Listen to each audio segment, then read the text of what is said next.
Well, hello everybody. My name is Tim Hay and I'm the Cooperative Development Director for NASPA Valley Point, and I would like to welcome you to today's webinar presentation to introduce the new Facilities Maintenance, Repair and Operations, better known as MRO, and Industrial Supplies portfolio.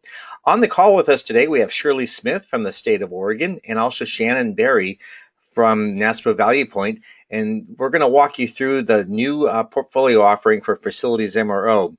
I'd like to turn the reins over to Shannon right now, and she will introduce the sourcing team. Shannon?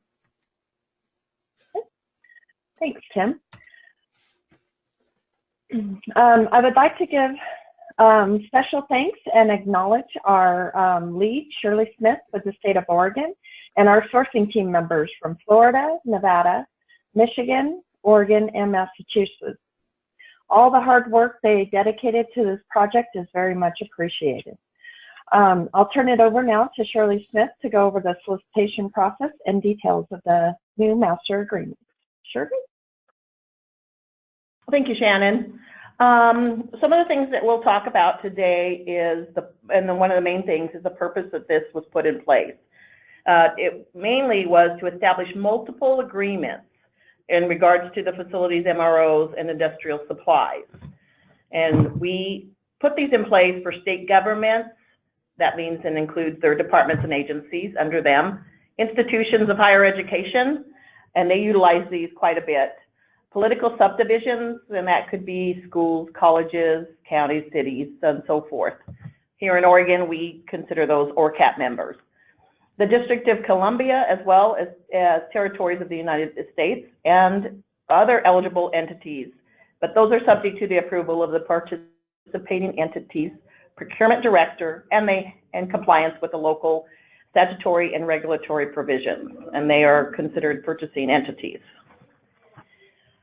The main things that I want to get across for folks is the benefits of these agreements, and we came and ended up having quite a few of them, and I think that these would be beneficial to almost every state. We put in place some of the benefits we included both national and regional awards. We wanted to ensure that we encompassed both of national and regional.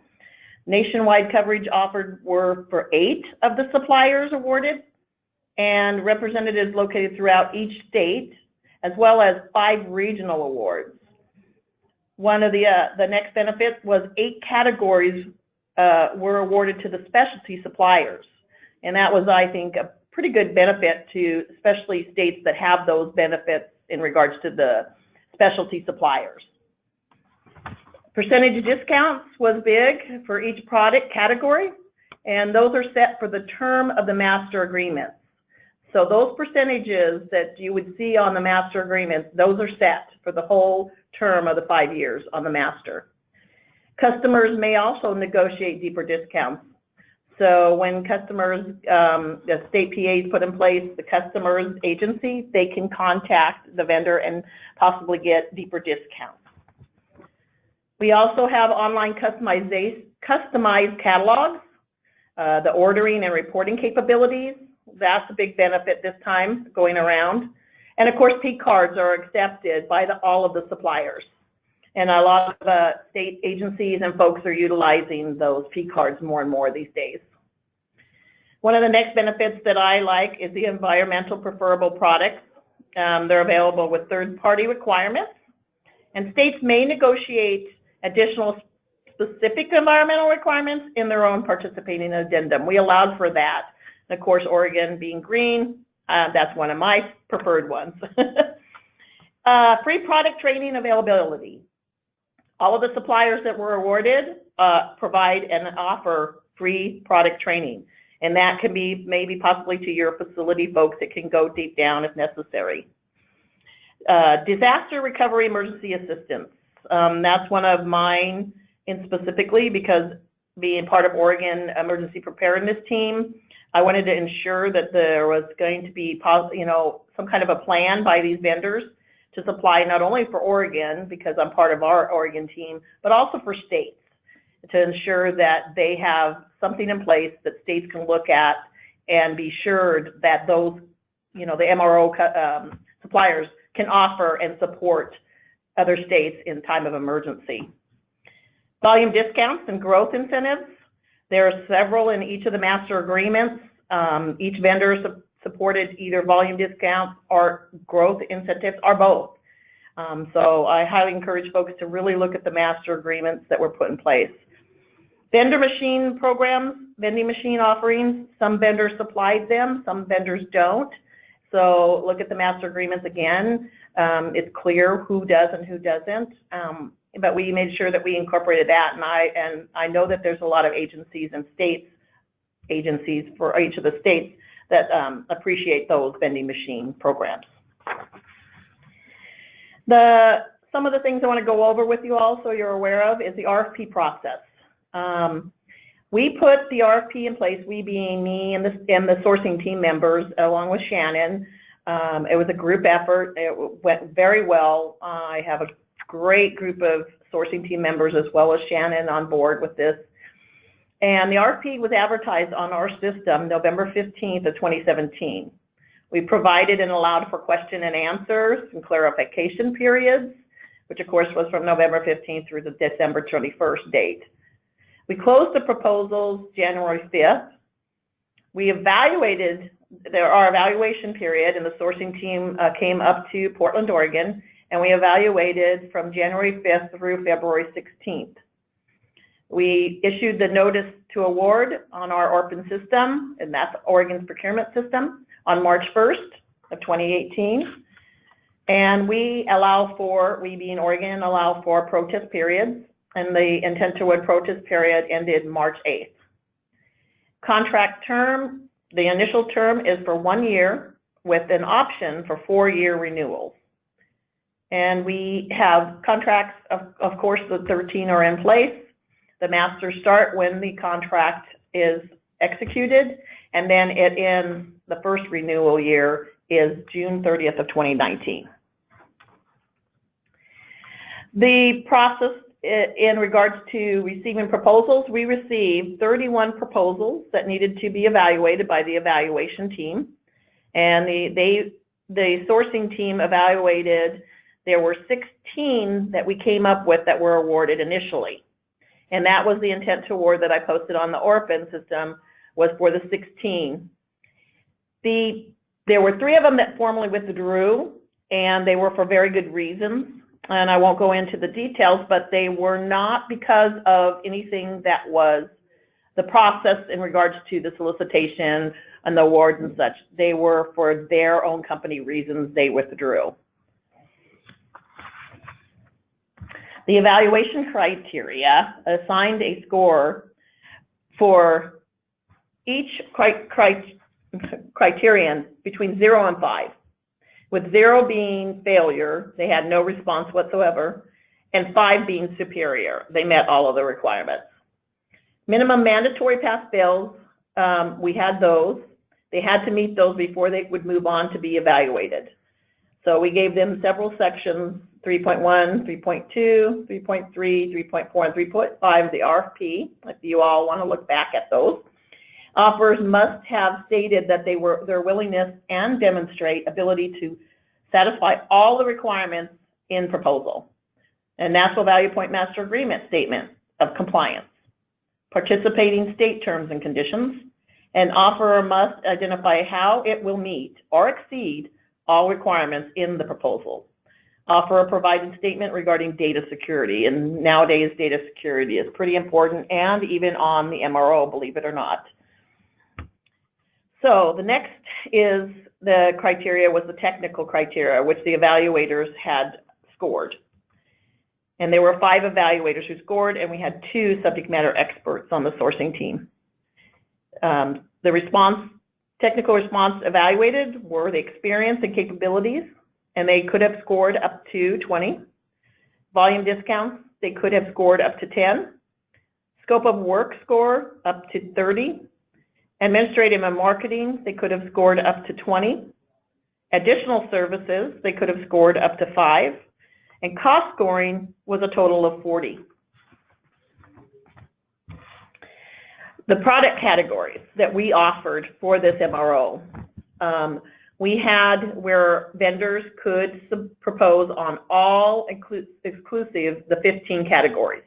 So if there was a vendor that wanted to submit on all of the categories, they just filled out one of the Excel market basket sheets with those commodities. Then we had each individual one that if there were for example, the regionals may have only wanted and could provide one or two of the commodities categories.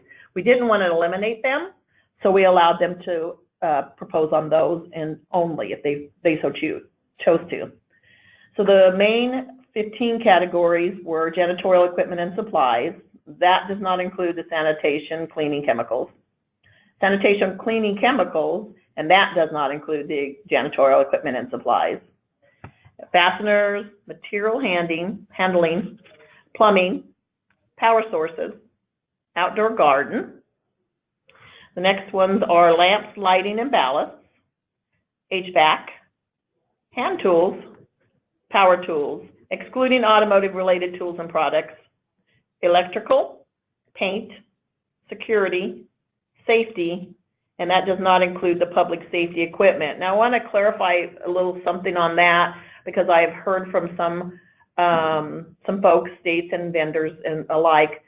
They're like, for example, Oregon State Police are saying, well, that means I can't get handcuffs from MRO because the state police consider those public safety. But then again, that's not necessarily true. They could procure them from this because handcuffs could be utilized for other things and not just state police and public safety. So I just want to do that little clarification on that.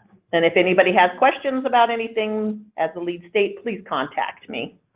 So Shirley, this is Tim. Just to clarify, it's kind of up to each state to make that decision on what they would consider public safety equipment and not public safety equipment. Am I hearing that correctly? Correct. Absolutely correct. Yes.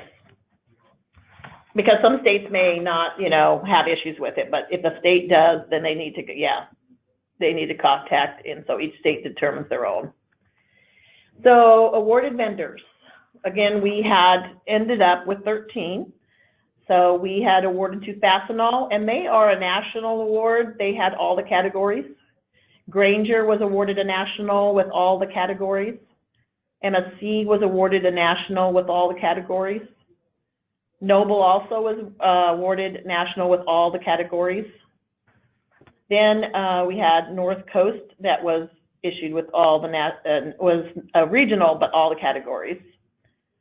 Strategic Market Alliance, SMA, they are national, but they were awarded sanitation and safety. Staples is a national, but they were only awarded sanitation. Supply Chimp is a national, and they were awarded power source, hand tools, power tools, paint. Veritiv was a national, and they were awarded sanitation. The next ones are Hilti. Hilti was they're considered a regional because they aren't the 50 states, and they were awarded power tools. North Coast, I did cover that one earlier. I must have skipped, I apologize. Conservawatt is a regional. They were awarded lamps and ballasts. Copper State is considered a regional. They were awarded fasteners, hand tools, and power tools. Waxy is considered a regional, and they were awarded sanitation and lamps and ballasts. The participating addendums, and these are some considerations for each state to think about, some of the things to consider. You can and may negotiate additional green and EPB items. That is solely up to the state to determine whether or not they want to negotiate additional green and EPP items. You can also do deeper discounts and growth incentives. They can be negotiated as well. There is also the availability to accept P cards. It's solely up to the consideration of the states and their PA.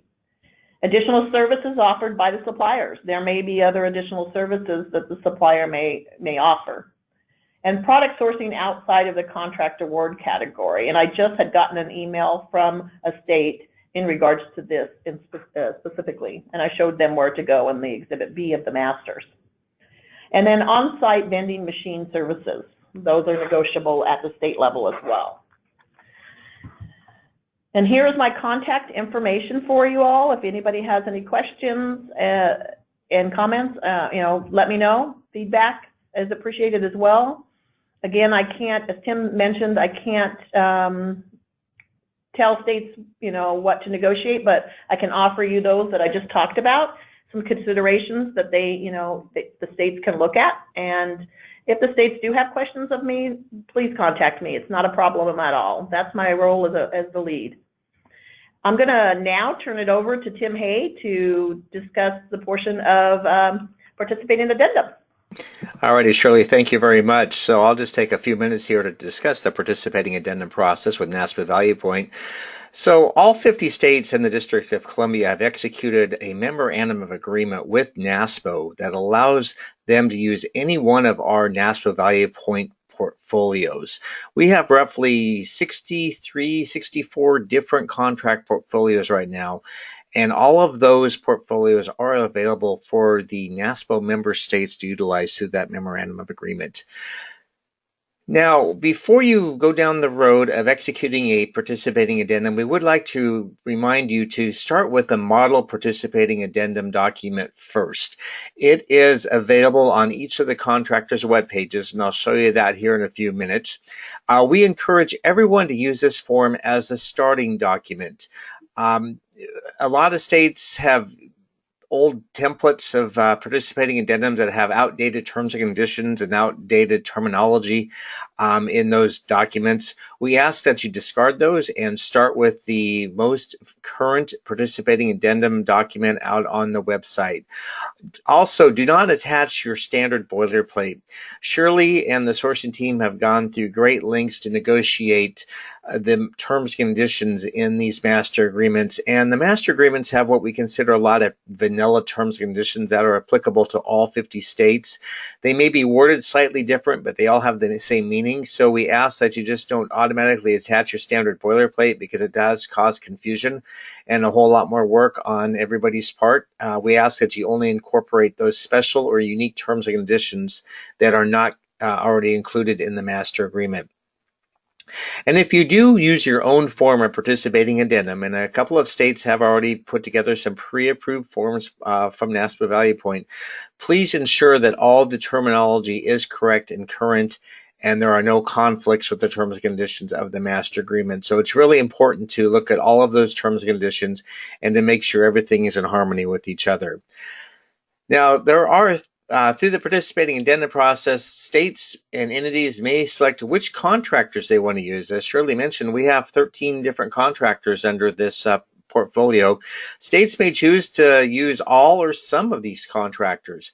Through the participating addendum, states can also include their own state administrative fee. They can include, as I mentioned before, those unique terms and conditions that are already not included in the master agreement T's and C's. Also identify the options for states and the political subdivisions within that participating addendum. And then also, if states have any specific in-state reporting or other requirements that's required in their state, they would want to identify those requirements in the participating addendum document. Now, there's 3 options for participation, and we like option number 1 the best, is where a state will sign a participating addendum for the entire state to use. That includes all the state agencies as well as the political subdivisions within that state. If for some reason a state may choose not to utilize these contracts, but they're okay with the state or the political subdivisions within the state utilizing these agreements, then they may choose to execute a participating addendum that allows non-state entities or political subdivision use only. And if a state chooses not to execute a participating addendum at all, political subdivisions still have the option to utilize these contracts, but we first want to check in with the state's chief procurement official first to ensure that they don't have any objections to a political subdivision executing their own PA. Entities may be given approval on an individual basis, or the state CPO may give approval on a blanket basis to all the entities within the state to execute their own PA. It really depends upon each state and what they require. So opportunity number one and number two, the step-by-step process is exactly the same. The only difference between one and two is where one is where the PA is for all the state agencies as well as the political subdivisions, and opportunity number two is just for the political subdivisions, and it's primarily negotiations directly between the contractor and the state. NASPA Valley Point or the lead state and Shirley do not get involved in your negotiations. We're here to answer any questions and to assist if you need something clarified in the master agreement, or if you're not sure of the process and how to execute a PA. We are certainly here to answer those questions, but we do not negotiate your participating addendums on your behalf. We do not approve your participating addendums. Negotiations are strictly between the contractor and the state agency. Once those negotiations are completed, both the state agency and the contractor would sign the participating addendum, and then they would just send that into NASPA Value Point at pa@naspavaluepoint.org, and you can just send that in a PDF format, and then we'll maintain those PAs that are executed, and we'll also get them posted up on our website. As I mentioned, the step-by-steps for opportunity one and two are exactly the same. Opportunity number three is where the state agency or the state CPO has decided not to execute a participating addendum. In this case, this political subdivision may execute their own participating addendum, but we first must check in with the CPO to make sure that they do not have any objections. And the reason for this is a lot of state agencies, they fund their offices through administrative fees. And one of the values of the NASPA Value Point is we're here to support the states, and we do not want to go in and compete against any in-state agreement that the state may have. So we first check in with the CPO to make sure that they don't have any objections, and provided that they don't have any objections, then you would the CPO would say we're okay. Then the political subdivision would then just execute their own PA. And then it's strictly the same thing, negotiations directly between the political subdivision and the contractor. For those entities that do wish to execute their own PA, it's very simple. You just send an email address or an email to info@naspavaluepoint.org, and we will contact the state chief procurement officer on your behalf. We will, once we receive confirmation back from the CPO that they don't have any objections, then it's strictly negotiations between the contractor and that entity, and you'll send that completed document into pa@naspavaluepoint.org. Now, here's a flow chart that we have on all of our websites. There's two different tracks here, one for participating states that goes on this track, and then the other one for political subdivisions, and here is where we have that state CPO check-in process. And like I said before, we will reach out to the CPO on the entity's behalf to make sure that they don't have any objections, and we'll keep you in the loop the entire way too.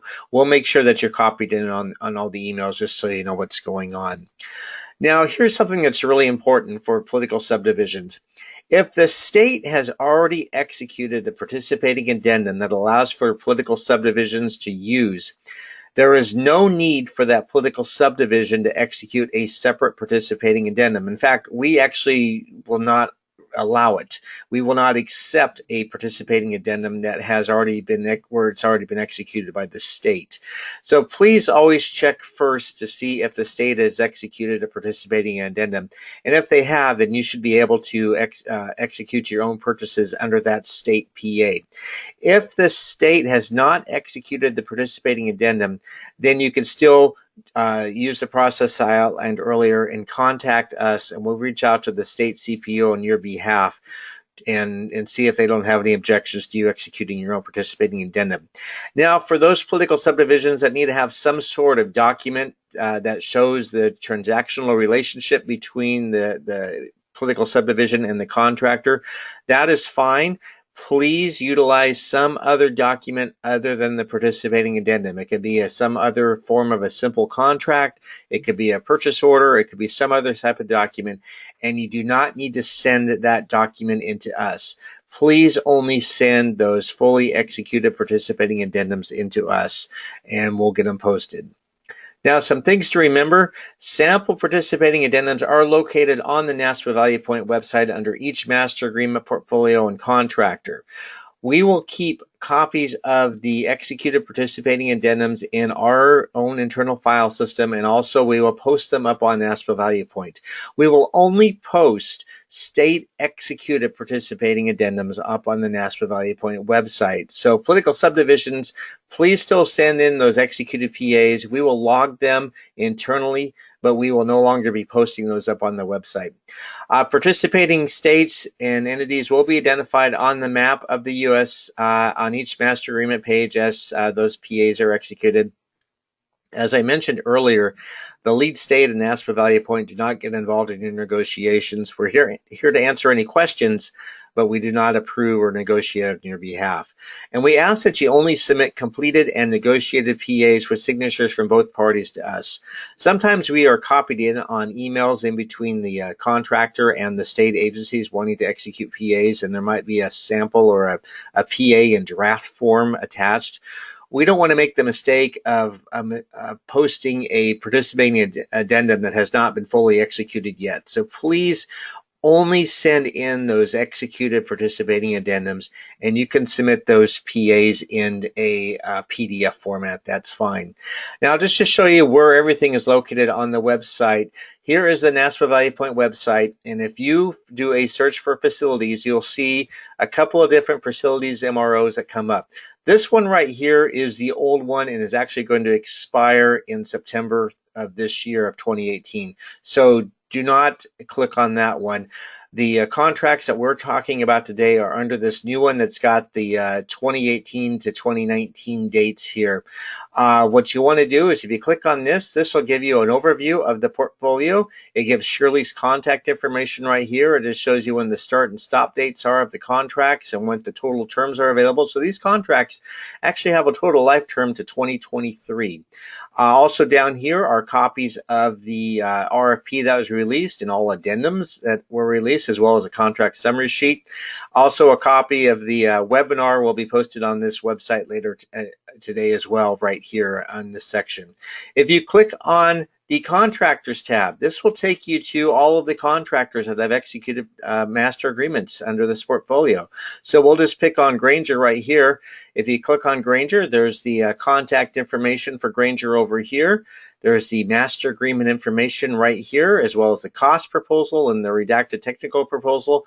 Then right here, in the kind of in the middle, is the sample participating addendum or model participating addendum. All you have to do is just click on that and it'll pull up a Word document, and that is your starting document, and it looks something like this. And here is where states can add in any additional terms, conditions.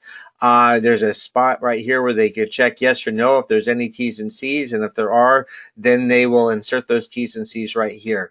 And I emphasize this is for states to insert additional terms and conditions. It's not necessarily for contractors to insert additional terms and conditions. People will put in their contact information right here, and then you would just sign it right here. And then once you have that executed PA, you would just send it in a PDF format to pa@naspavaluepoint.org.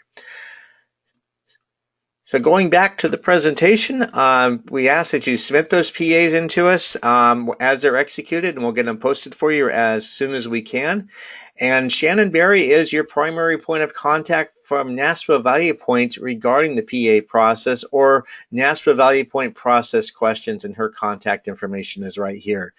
I'd just like to take a moment and thank everybody for taking the time out of their day to watch this webinar. We hope you find that these new contracts are valuable to you and your states and your other entities out there. I want to also thank Shirley Smith, Shannon, and the entire sourcing team for their hard work on putting these portfolios together.